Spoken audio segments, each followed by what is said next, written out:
All right, inside the house on a Friday afternoon, and my wife is out visiting my nieces, so I have the house to myself.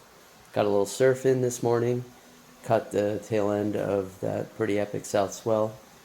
Happened most of the week while I was stuck at the office. Anyways, a lot of people have been talking epic stuff about working with and developing fascia release techniques, fascia elasticity protocols. Anyways, I am a big fan of what Jason does at Move More MP, and I'm gonna play on YouTube on my big TV in the living room in my little condo here. Um, a full body fascia elasticity follow along. I'm going to go through his introduction to the sequences and see how it feels and see what I can learn. Anyways, hopefully I will be able to keep the camera on me and make some interesting commentary and explanation of what I'm doing. We'll see how it goes.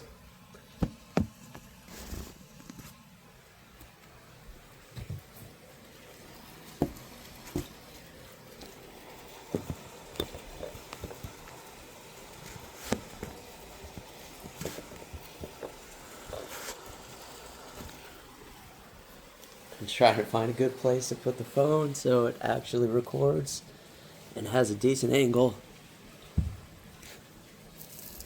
You guys know I kind of suck at this at the moment still, but yeah, it's learning. All right. Also, just made a good post about my history of skate accidents and getting back to skating. Um, Check it out. Comment, like, subscribe. YouTube channel stuff. All right. I'm going to hit play, and we're going to do 45 minutes of this.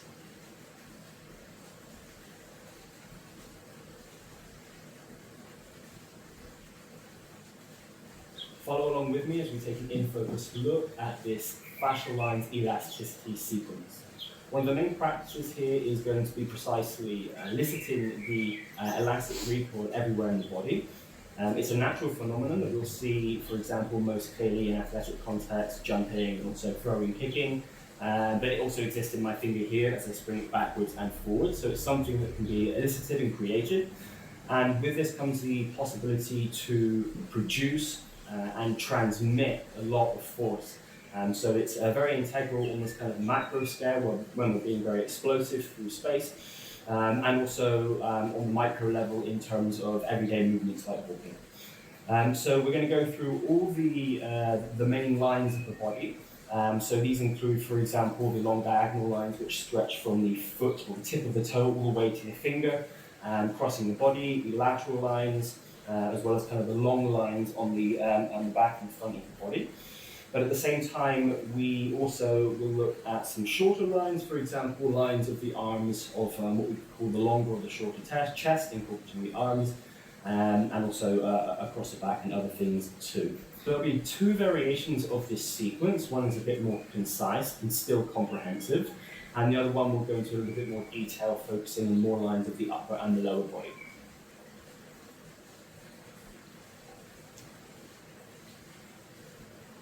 So starting with sequence A, we're going to elicit a rebound from the level of the elbow. I'm just going to throw the arm back here. Very important is to make sure the shoulder is nice and stable in the socket.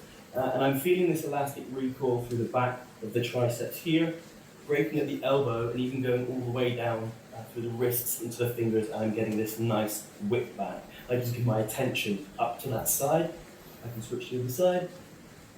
Now, intensity, as you develop the control over the elastic recoil, you can increase the intensity, but in the initial instance, just elicit that elastic recoil and make sure it's true. And only after that, and especially if the shoulders as well feel stable, In some cases, if because it's quite forceful, if the structure there isn't quite set optimally, it can cause problems. And then, yeah, after that point, you can start to increase the magnitude. We then go straight from the single to a double, folding both behind the back here. It's as if I'm trying to touch the thumbs together, and like I'm driving a wheel behind me. And I give attention to each side as well. This helps stretch the lateral side of the neck too, and we start working into the upper chest as well. The next context is still going to be working along the lateral line, but now we lengthen the whole of the line. The important visualization here, the understanding, is that I'm stretching from the fingers all the way down underneath the foot here. So I even feel a nice, even, long, elastic line across that whole chain. I want to avoid kind of breaking it too specifically, for example, in the lower back. And again, just being mindful of the force of throwing the shoulder. And that is the long elastic lines of the lateral sides. We're now going to work our way into the chest, and it's going to be as if I'm ripping apart a parcel and then stopping very, very quickly. I pull it apart, and then at the same time when I pull apart, my elbows bounce off two trampolines, and there's a snapping sensation through the middle of the chest. And I can alternate the arms as well. I want to somewhat equalize the stimulus. And there's a very distinctive snap that you hear in the muscles as you develop that quality. I then simply bring the arms out a little bit wider, as if I'm holding a big ball, and I repeat the same action. And now I should feel that this line actually transmits a little bit further all the way through the palms, even to the middle finger here. Now. So I'm now connecting this line all the way through this big ball. We then go to the upper back chain, working similarly in a closed position. And now I'm feeling this stretch as if the shoulder blades are being pulled apart while still hugging around quite a small trunk of a tree. So I'm not just kind of stretching through, but I'm creating that kind of circle. And again, I can alternate the arms with this one. And as before, a little bit more difficult to elicit across the longer back line. It has the feeling that I'm kind of shooting my hands forward and eliciting a snap all across the back of the arms into the middle of the back. Now we're going to go over the top, and with this one comes dropping of the weight. I drop my weight down, and I distinctly feel the whole tissues of the back and some of the pecs as well, following this motion and rebounding downwards. And as with all of these stretches, it feels like the flesh is rubbing over the skeleton, which is a very healthy movement, which helps to nourish all the fascia and the layers of the tissues. Now we're going to look at the longer lines, which is going to be very similar to the explosive phase of the jump. I'm going to throw the arms up, and I tap the force on the top is what the sensation is of. And what I feel is a snap and a long pull all the way down through the long muscles of the lat. I need to be mindful that I'm not losing the force backwards. I actually need to actively, as if I'm pulling it down afterwards. I throw the arms up, and then I cap it. We now work similarly as if for the loading phase of the jump, throwing the arms into extension, giving special attention to the flexion of the wrist going all the way down to the fingers. This is this elastic recoil.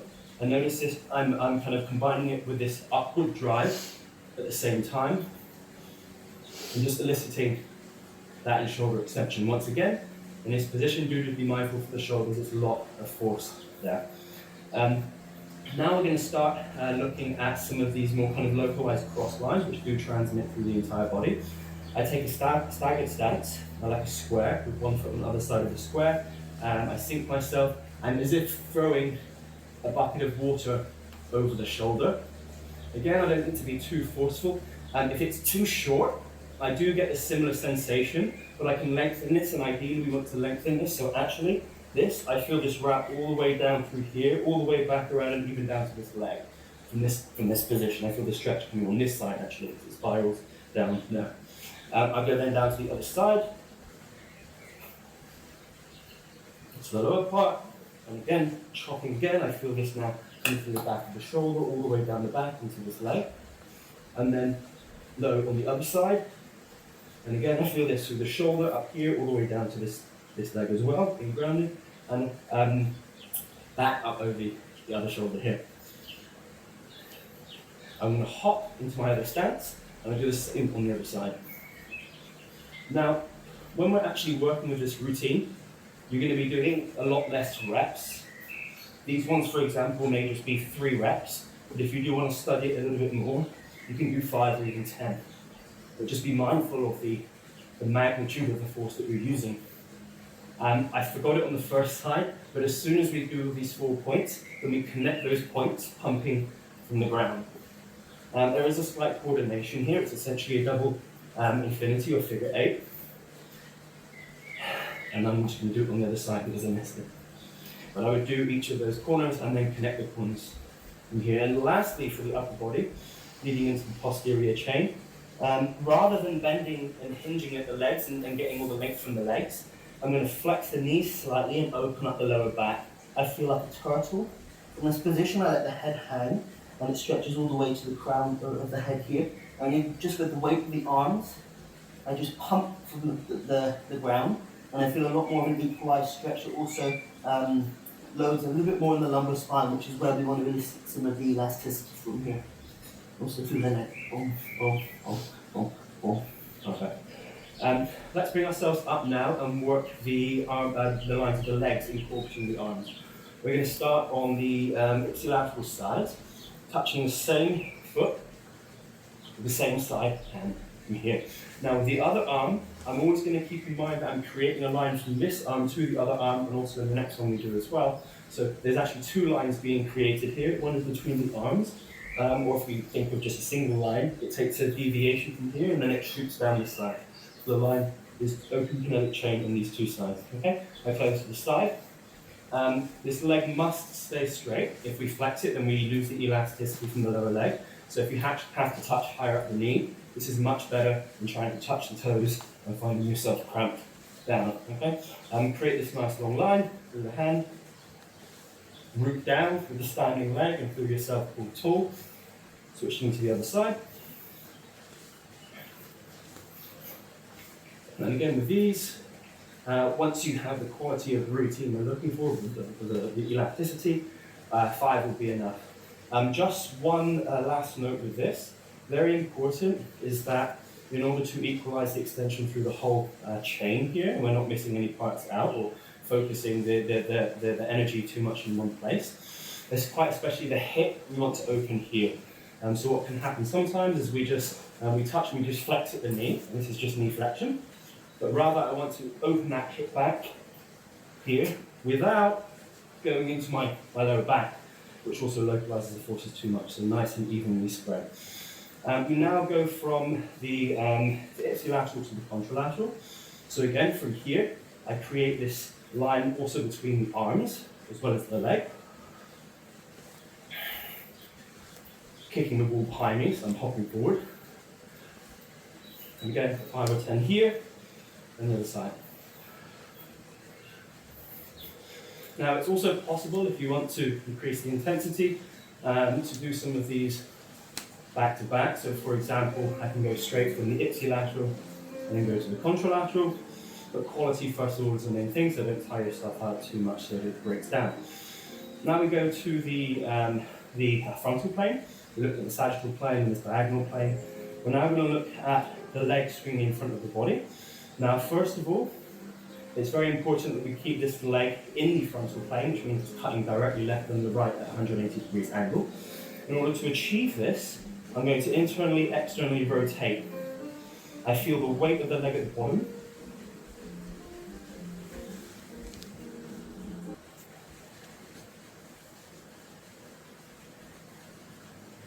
Pouring in.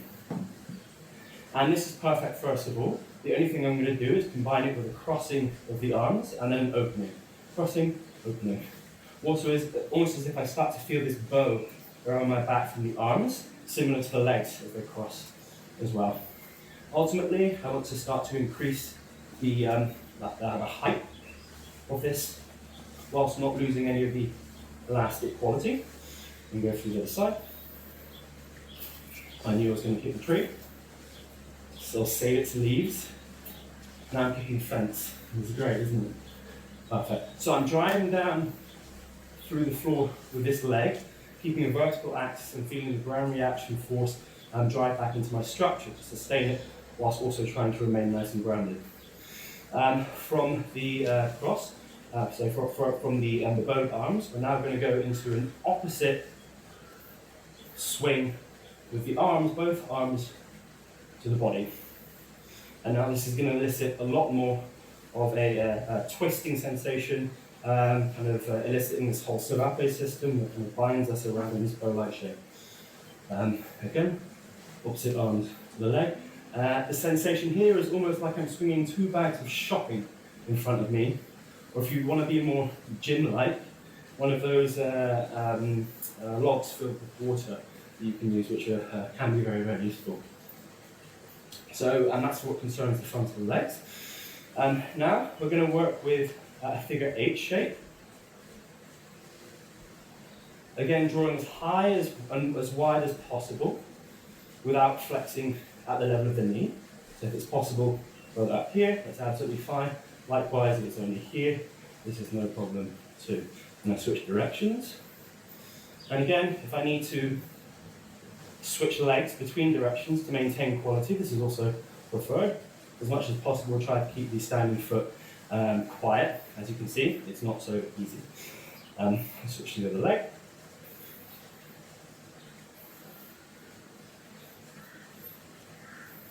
And what's happening behind is there is also a loop at the back here, so I can facilitate a clean trajectory without feeling that I go and cut it back and forward, a loop around.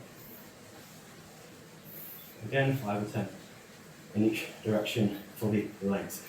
Now we're going to take ourselves down to the floor and we're going to explore the posterior chain. So from here, rather than completely sinking down into my smallest position here, I'm going to hold a little bit out of it, almost like I was doing for the standing one, so I can elicit a bit more of an elastic recoil in the back, or else here I'm just collapsing.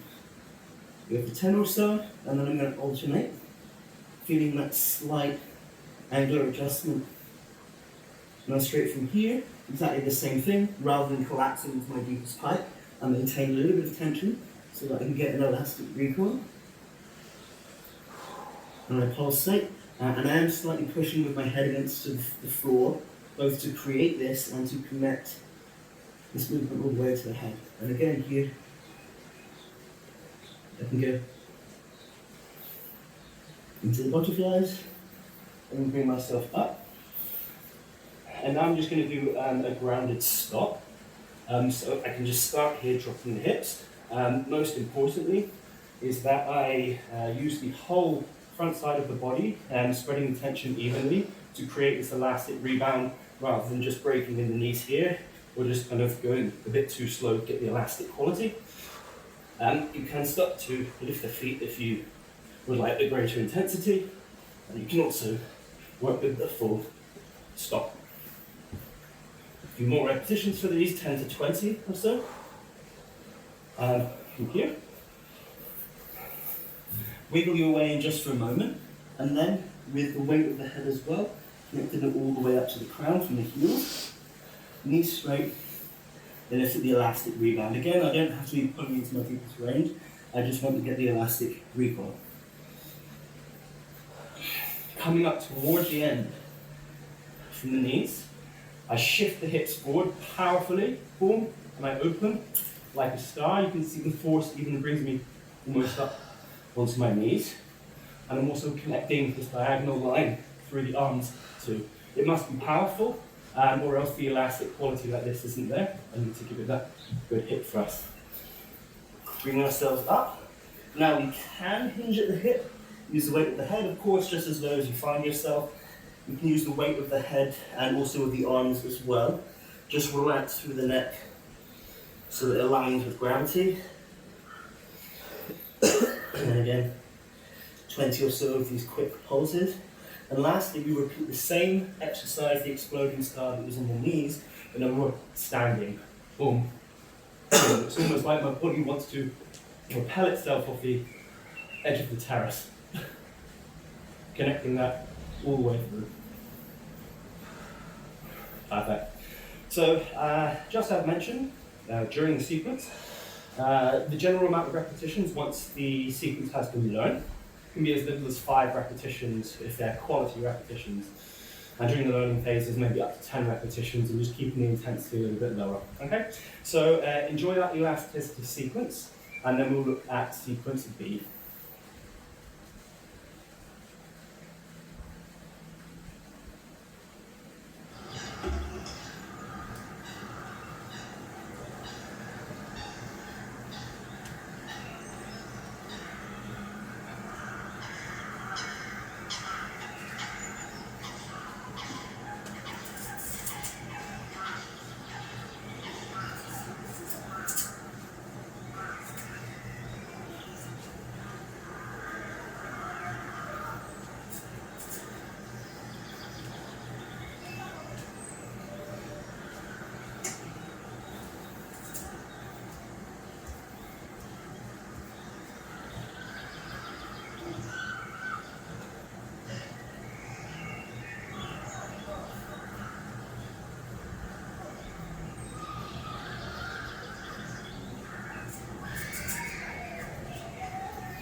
was sequence A, now it's sequence B. So you can follow along again as we take an in-focus look at fascial lines elasticity sequence B. It's pretty much exactly the same in terms of the structure and of course the principles as in sequence A.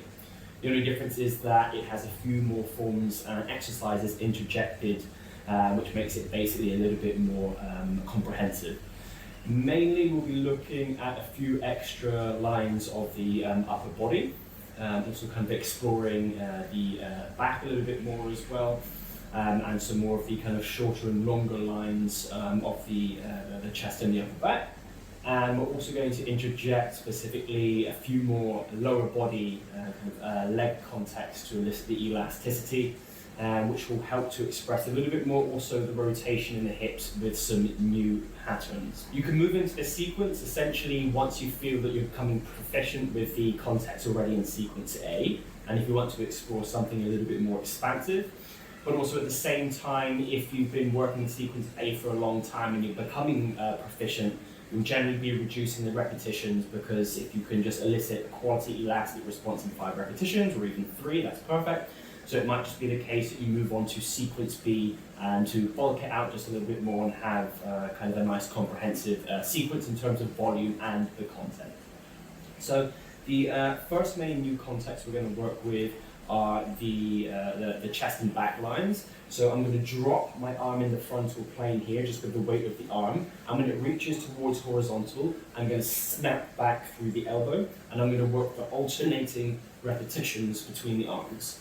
And what I'm noticing distinctly here is, especially across the front of the pectoral, is getting that elastic recoil in alignment with the force production. So it's as if I'm elbowing towards the outside, and once again I get this very audible snap from the chest region.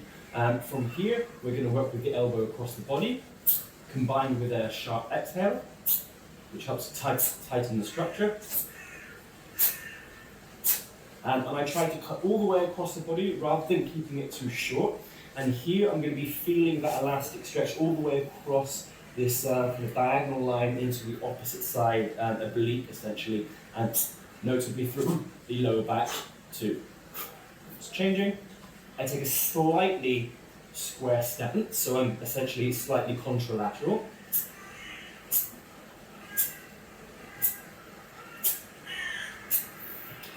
And now I'm going to drive similarly with the elbow upward through to the sky, opening up slightly through the armpit here, and essentially pulling in through the lat, combined with a vertical or an axial drive upwards.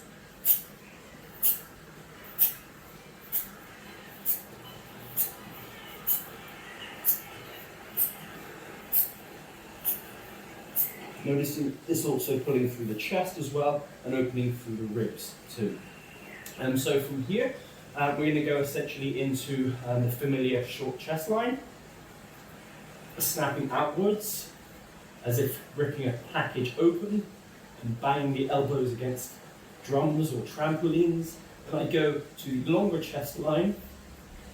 Once again, we're familiar with this from sequence A, like I'm holding around a large tree. And then lastly, we go to the long chest and arm line, just being mindful, of course, of relaxing too much in the arms and sending too much of this force into the shoulders. But essentially now, I'm opening, if you're familiar with this kind of chest fly exercise, it's rebounding off that whole anterior chain there, including the arms and biceps, even down into the hands. We go to the back line, the short back line that we're familiar with from sequence A. Alternating the arms, it's nice to kind of equalize the reps, maybe 3 to the top, 3 to the bottom. And then the long back line, similarly, as if hugging around this big tree, but this time hugging around the tree, but this time it's much bigger. We come from here again, as we're familiar with, and eliciting this cycling over and this shell-like quality from the upper back and the lats, up the shoulders and then backwards, combining it with the dropping of the weight.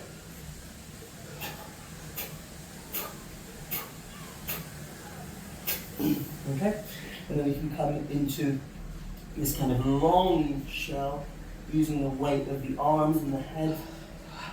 The arms naturally penduluming and pushing up and down back from the floor through this shape in the lower back.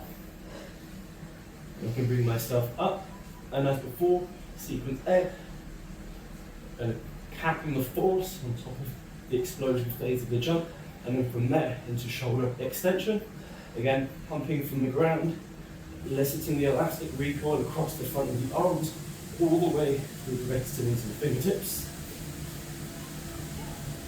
And then from here, we can look at the elbow line. So it's going to the elbows. There's 5 times or so each side. Always kind of attention to that one side. So I open up and this flaring through the side of the ribs, giving this recoil down here, a little bit of a pullback, snap, snap, snap, snap. Then we go in for the double. Again, as if trying to touch the thumbs, notice the attention, again, going one side from the other, even feeling it spiral up slightly through the neck. And then we go straight here into the long lateral line, all the way down into the foot, pulling back against it. Always mindful for the shoulder, incorporating it in the long elastic line, rather than feeling that, for example, the force is coming up through the shoulder. I'm keeping it nice and connected, pulling back on that line there. Then we can come into the X form, throwing the water over the shoulder. First of all, just 3 to 5 in each direction.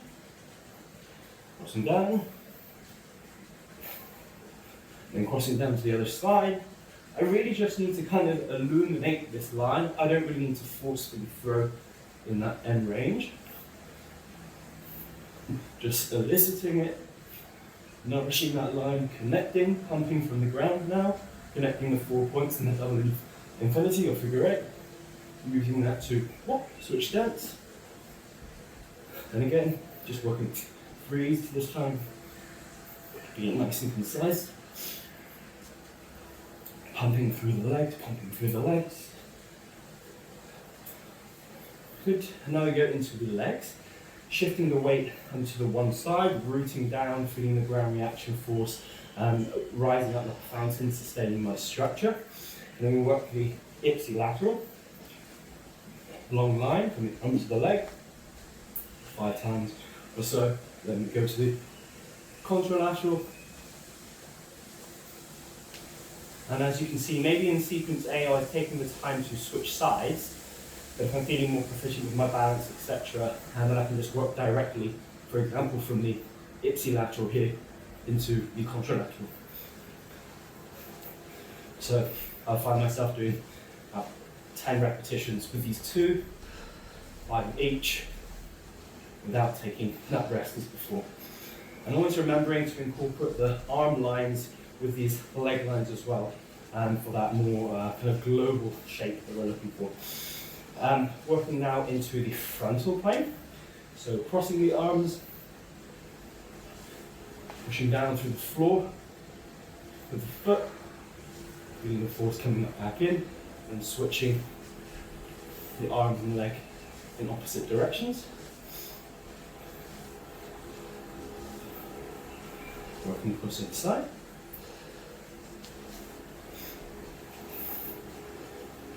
Maybe just going towards the maximal magnitude on the last few reps once balance is established. And if you find yourself losing balance, then just kind of slow it back down, get the swing again, and then continue. So we have, again, the big single leg 8. And again, this kind of dorsal loop, working the other direction as well. Always keeping the leg straight at the knee to elicit the long elastic line. Again, this is still the same as from sequence A.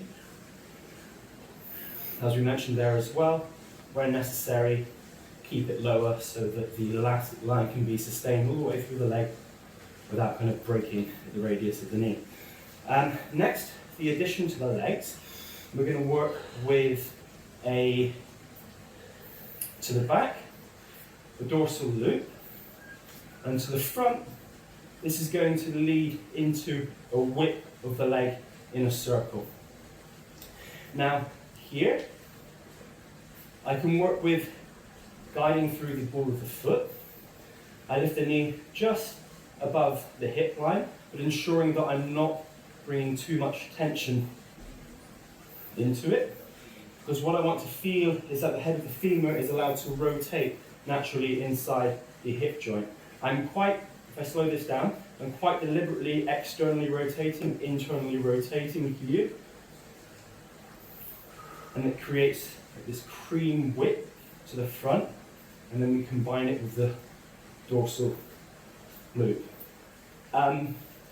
This is also elicited quite from the center of the body. There's a small spiral that happens in the middle of the body, and then it magnifies out into the leg.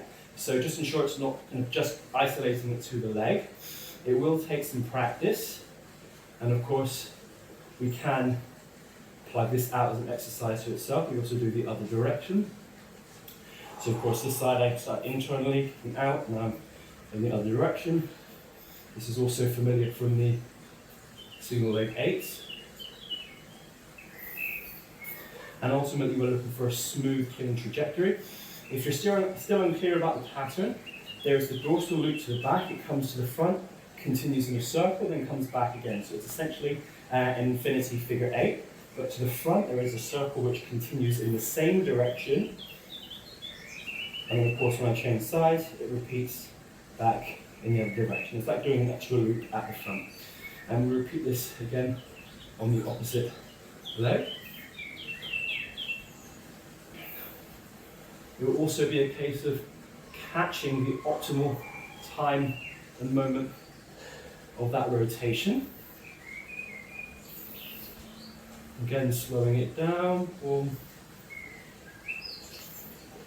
But really we want to inject a little bit of momentum and eventually get that whip behind it. Now we go even shorter to the chain of the leg with leg snaps to the front, back, inside, outside. Front, back, inside, outside. Now when I connect the inside and the outside, it feels like a bow that whips inside and then out. If I were to practice here, it almost makes like kind of a miniature figure eight. It's very snappy, very whippy. Just be mindful of the stability of the ankle and the feet and the toes even, and how it feels and the intensity with which you kick. So if, for example, you had a history of some broken toes and things in there, they might not want to be thrown around. They might be reminding you. The last thing with this context as well, 5 to 10 in each direction, the sequence forward, back, inside, outside, is that it comes from the hip. It's as if I'm shooting it almost like from the arm here. I shoot it from the shoulder, or from the center here, and it connects through the juncture of the shoulder and is propelled through the end of the chain. It's like a whip. And here, an internal, external rotation to facilitate that whipping. Perfect. So that's the only addition for the legs, and the rest of the sequence is going to continue as it did previously. So let's just remind ourselves of that. We're going to find ourselves down into the floor. We work with the short back line here, all the way up to the neck. We're rebounding, holding a bit of tension in that structure there so it's not collapsing. And then with the alternating of the legs, turn or survey each of these. Then working into the pike, again not collapsing, but keeping a bit of tension in there to get that elastic recoil. Alternating. And then bring ourselves up. And we can work with a little bit of a stop progression now. So you might be elevating yourself with the hands also from the floor. And we can also even work with a stop to a squat.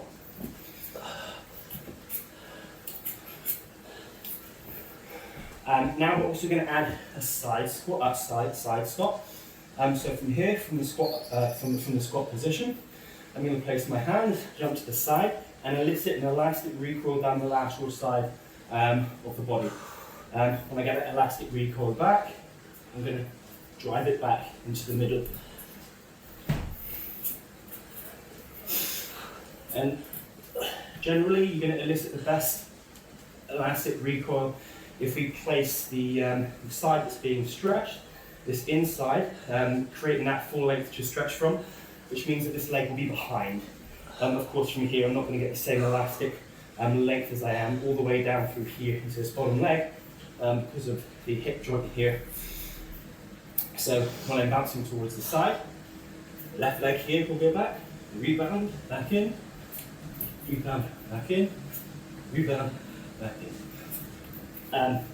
The main thing is that we start to feel an elastic response coming from the main structure, the center of the body, what's being stabilized through the legs, and as you develop, you start to feel a little bit more that whole elastic line from the side here, illuminating and eliciting the whole elastic recoil from the entire chain from the side all the way down into the leg and the feet to bring you back into the squat position.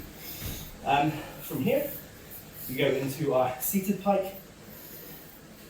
Again, feeling the weight of the head, letting the tension melt. No need to hold, but I can just elicit and pull in this direction. Straight legs, of course, to connect that whole lower posterior chain to the upper. And then we have these star kneeling explosions. 5 powerful explosions. You can go then into the standing pike. And again, using the weight of the head, melting the tension in the neck, feeling that the top of the head is leaning towards the floor with the weight of the arms, regardless of even if I'm here. And then finishing off. And I'm going to take that moment just to register the sensations of the body. Feel like an elastic sheath has been illuminated around the entire body. Sense of readiness, slightly sweaty, heart rate up, activated and engaged.